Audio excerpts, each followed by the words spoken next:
Hey everybody, Jason Burmis here, and like many of you, yesterday in my YouTube feed, I saw that Joe Rogan had landed Edward Snowden. And this is one of those interviews that I'm going to make sure I catch because number one, it's long form. Number two, Rogan is at the pinnacle, the peak of his social media influence, of I would go even further than social media influence. I'd say impact on the zeitgeist of society, right? So I thought, hey, this is certainly something that I have to look into. I have to cover a little bit. I want to know what's being said here. And I watched the entire 2 hour, and I think it was like almost 50 minutes. Yeah, 249 of this thing. And I've got mixed feelings about it, okay? First, I'm going to begin with saying no matter what, it was positive for these documents to come out and for the public to see them and even understand them on a base level. And this is something that Snowden actually goes over about mid to three quarters of the way through the interview. He says, look, nobody knew that this was going on. He goes, all right, well, maybe you know because you're an academic researcher, you've read all the publications, you know what's out there. And he actually talked about previous whistleblowers, William Binney and others. And he talked about the AT&T case, and I thought that was the very key that at least he acknowledged that, because in my film Invisible Empire from 2010, I made Hepting versus AT&T and the story of Mark Klein one of the features of the film to show that we lived in this track trace database society, and this was a reality, and that they had private servers in all of these rooms, and it had been twice thrown out of court. Now, after Snowden leaks this stuff, NSA leak vindicates AT&T whistleblower. So I knew, but in order to verify that information through documentation, these leaks from Snowden had to take place. People had to see them. So in that sense, it's positive. Now let's get to the interview itself and how it starts out. Number one, the first 45 minutes is really focusing not only on Edward Snowden in particular, but in the first 5 minutes especially, and then throughout that first 45 is 9/11 and the reoccurring theme there that 9/11 was the real kickoff to zero accountability. I would say this. I wouldn't say kickoff. I would say ignition to what had already been laid out and planned through something he mentions once, the Continuity of Government Program and the National Programs Office. He doesn't talk about the NPO specifically, but he does talk about continuity of government. Now, in a sense, he whitewashes 9/11 and almost agrees with the commission report and goes to that bureaucratic, they were fighting and not sharing information level of information. However, there's no talk of the Pakistani ISI funding, which I would love to put him on the spot about. There's no talk about the war games. There's no talk about Khalid al-Mihdhar being an FBI informant. There's no talk about James Woods filing a report on Ahmadar. I believe it's Al-Hamzi and two other people he also believed to be hijackers being on Flight 11 with him weeks before the attack and having all the earmarks of being hijackers. They were clearly protected on some level. No one's talking about Walid al-Shiari having the CIA called on him by his neighbor Deborah Albritton. So a lot of this stuff obviously isn't focused on, but what he does focus on is also being on a base. And Snowden has this very interesting background of being in a military family, very young in these different intelligence organizations, then going into the army and trying out for a subdivision that would get you into special forces. Apparently, and I haven't read his book yet, a lot of this is laid out there. So regardless of what you think his motives are, I do believe the beginning is slightly a whitewash, but on the level of the track trace database society that I've been talking about, on the level of blanket surveillance, as he calls it, on the level of talking about the realities of the failures of our judicial system through the executive branch, and in large part, how Dick Cheney and others rewrote history, I think is very accurate. Now, I've wanted to get James Corbett on about this subject because I know he's done the snow job piece. And even during this interview, there's not a lot of pushback. Rogan really lets him go off on tangents here. In fact, I'd say there's zero pushback on anything he said other than the fact that on the morning of 9/11, he was stunned that most government buildings were evacuated when they should have been working. Another reason for people to realize that was by design.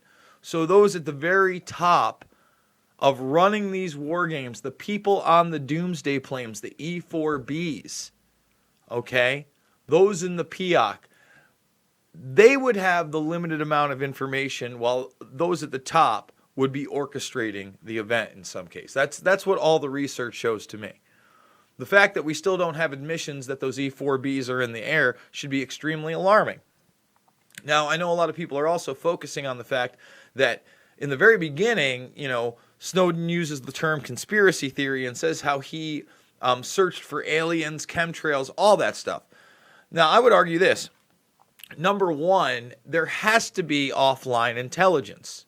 There's no doubt about it that there are some things that just will not be accessible other than in person and being briefed. Now, my question is, because he talks about how low classification levels are, which I totally agree with.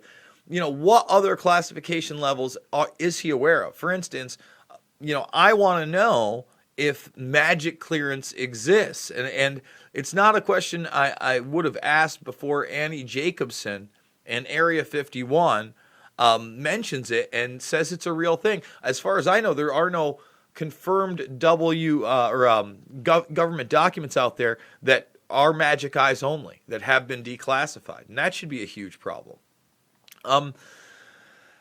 So, other than the conspiracy theory thing, but at the same time, he does backtrack and says he admits, those things could be out there, and spends very little time on that, but really focuses on the level of surveillance and how, as I've talked about now, information is almost instantaneous, and you cannot shut off what's going on this device especially.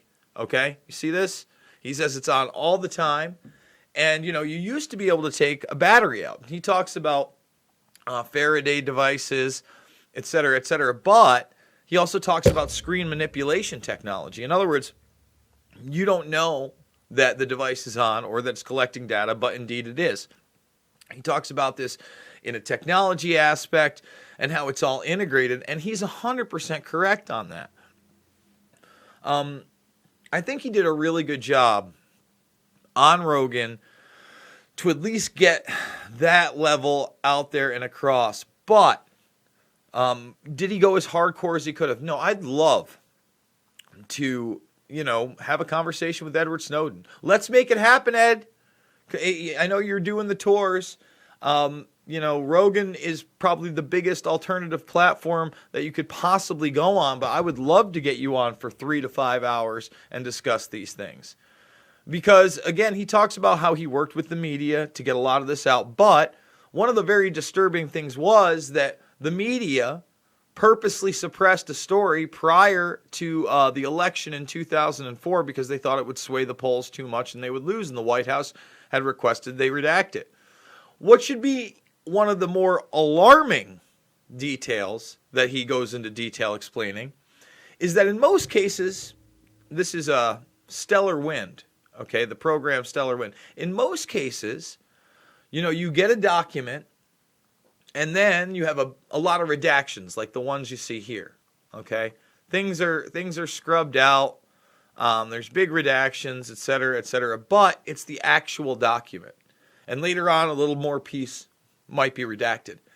The document you're seeing from 2004 is very different in the sense that they gave a completely different document that was unclassified. It wasn't just things were blacked out. It was that they built a full other document to be put out there as disinformation. And they did so in a legal manner. Now think about that. That's 15 plus years ago we have a confirmed document that is a cover document. Number one, was it going on more than 15 years? More than likely. Number two, how much of that is going on today? And number three, how many of those documents have been presented to the public where it's not, again, just about redactions, but complete distortions and propaganda, the type that Cass Sunstein talked about and, made legal, helped make legal, apparently. So, guys, I would say this. There are many things to criticize about the interview with Edward Snowden, but I think it's a great first step for people that are unaware of how deep the track trace database society goes, how long this has been going on, how intelligence networks were doing bulk collection in a different manner. And he even talks about like the date around 1986, 87, when they make this deal with AT&T and how they retroactively pass legislation so that users like us can't sue them even though they've kept a record of every phone call we've ever had. That's a reality. That's what's really going on. I keep telling you that. That's the bulk data collection.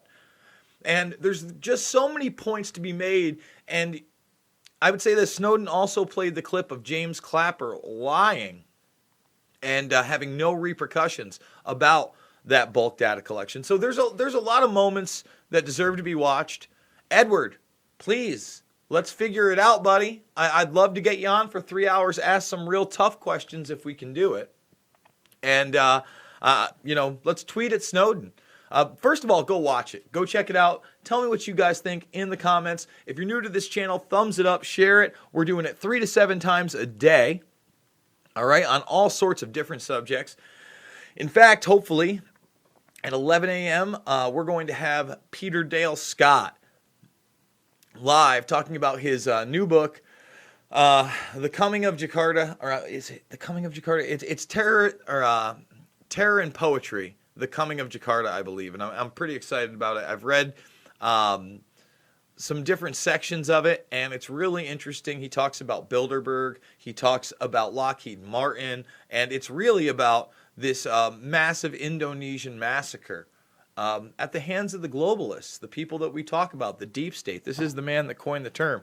So hopefully you're going to join me today at 11 a.m. Live for that.